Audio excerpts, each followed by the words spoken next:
ମାନେ ଆପଣମାନଙ୍କୁ ପୁଣି ନ୍ୟୁ ବ୍ଲଗ୍କୁ ସ୍ୱାଗତ କରୁଛି। ମୁଁ ଆପଣମାନଙ୍କର ପ୍ରିୟ ସୁବ୍ରତ ବା କାଳିଆ। ଆଜି ସକାଳୁ ଛାତ ଉପରକୁ ଆସି ଦେଖେ ତ ଚାରିଆଡ଼େ ଖାଲି କୁହୁଡ଼ିମୟ, ଗଛପତ୍ର ବି ଠିକ୍ସେ ଦେଖାଯାଉନଥାଏ। କିଆଁକି ଜାଣି 2 ଦିନ ହେଲା ବହୁତ ଜୋରରେ କୁହୁଡ଼ି ହେଉଛି। ତାପରେ ମୁଁ ତଳକୁ ଆସିଯାଇଥିଲି। ଆଜି ମୋର ଅଣ୍ଡା ଫୁଟା ମେସିନ୍ଟିକୁ 5 ଦିନ ହୋଇଗଲାଣି। ଦେଖାଯାଉ ଭଗବାନଙ୍କ ଦୟାରୁ ଛୁଆଟି ଫୁଟିଛି କି ନାହିଁ। ଅଣ୍ଡାଟିକୁ ରୋଟେଟ୍ କରିସାରି ମୁଁ ଆସିଗଲି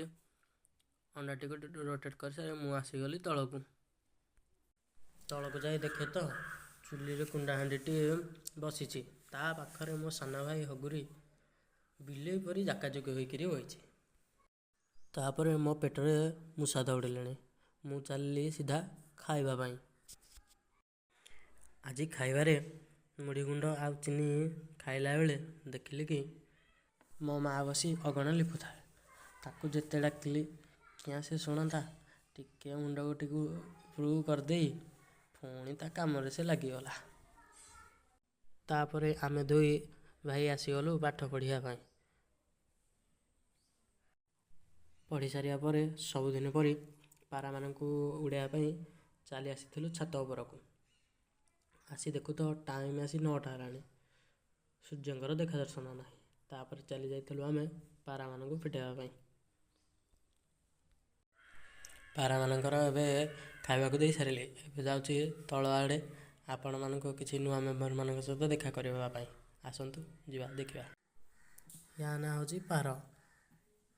ତା ପଛରେ ଯେଉଁଟା ଠିଆ ହେଇଛି ତା ନାଁ ହେଉଛି ଡେଙ୍ଗେଇ। ଚାଲ ଏବେ ପାରକୁ ବାହାରକୁ ନେଇଯିବା, କାରଣ କ୍ଷୀର ଦୁହାଁ ହେବାର ଅଛି ତ ସେଥିପାଇଁ ତାକୁ ବାହାରକୁ ନେଇଯିବା। ପାରକୁ ଆଣି ମୁଁ ବାହାରେ ବାନ୍ଧି ସାରିଲି।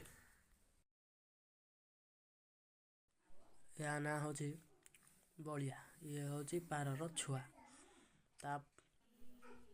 ୟାକୁ ଦେଖ, ୟା ନାଁ ହେଉଛି କାଳିଆ। ପଛରେ ଏଠି ଠିଆ ହେଇଛି ବଉଳି। ୟାକୁ ମୋ ବା ସ୍ନେହରେ ଡାକେ ବଉଳି। ତାପରେ ମୁଁ ଆସି ଦେଖେ ତ ମୋ ଭାଡ଼ିରେ ଗୋଟିଏ ପାରା ନାହାନ୍ତି, ଖାଲି କେବଳ ଛୁଆଟା ଅଛି। ବାହାରେ ଦେଖ ବି ଗୋଟିଏ ପାରା ନାହାନ୍ତି। ସବୁଯାକ ପାରା ଗଲେ କୁଆଡ଼େ।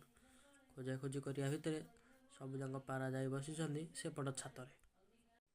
ତାଙ୍କୁ ବନ୍ଦ କରିଦେଇ ମୁଁ ଚାଲି ଆସିଥିଲି ଆମ ଗାଁ ଆଉ ପତୁରିଆ ଫ୍ରେଣ୍ଡଲି ମ୍ୟାଚ୍ ଖେଳିବା ପାଇଁ। 2ଟି ମ୍ୟାଚ୍ ଖେଳିଥିଲୁ, 2ଟି ଯାକ ଜିତିଥିଲୁ ମଧ୍ୟ। ଏବେ ଖେଳ ସରିଲା। ଏବେ ମୁଁ ଘରକୁ ଫେରି ଯାଉଛି। ଏବେ ଯାଉଛି ଗାଧୋଇବା ପାଇଁ।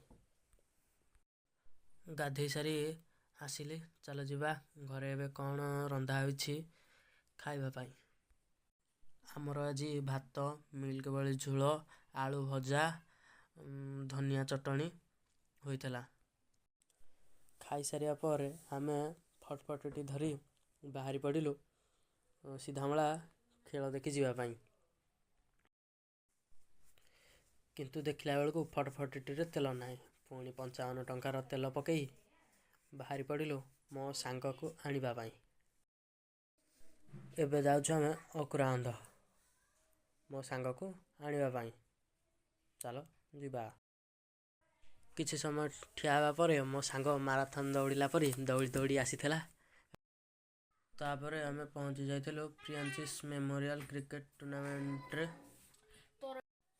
ଆମେ ପହଞ୍ଚିଲା ବେଳକୁ ପଡ଼ିଆରେ କେହି ନାହାନ୍ତି। ଧୀରେ ଧୀରେ ଲୋକ ଆସିଥିଲେ। ଅଧା ଖେଳରୁ ଆମେ ଘରକୁ ଫେରି ଆସିଥିଲୁ। ଆମେ ହୁଣ୍ଡା ସାଇନ୍ରେ ବସି ଆମ ମିନି ଷ୍ଟାଡ଼ିୟମକୁ ଯାଇଥିଲୁ। ମୁଁ ଆସିଲା ବେଳକୁ ସବୁ ପିଲା ଆସି ସାରିଥିଲେ। ଆମର ଖେଳ ଷ୍ଟାର୍ଟ ହୋଇଥିଲା।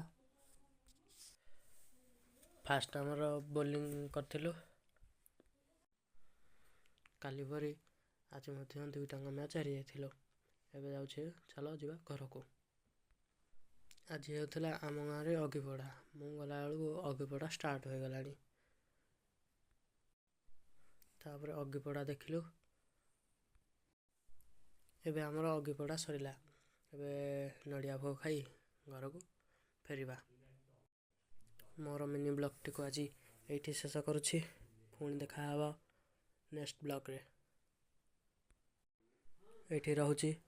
ଜୟ ଜଗନ୍ନାଥ ସମସ୍ତଙ୍କୁ।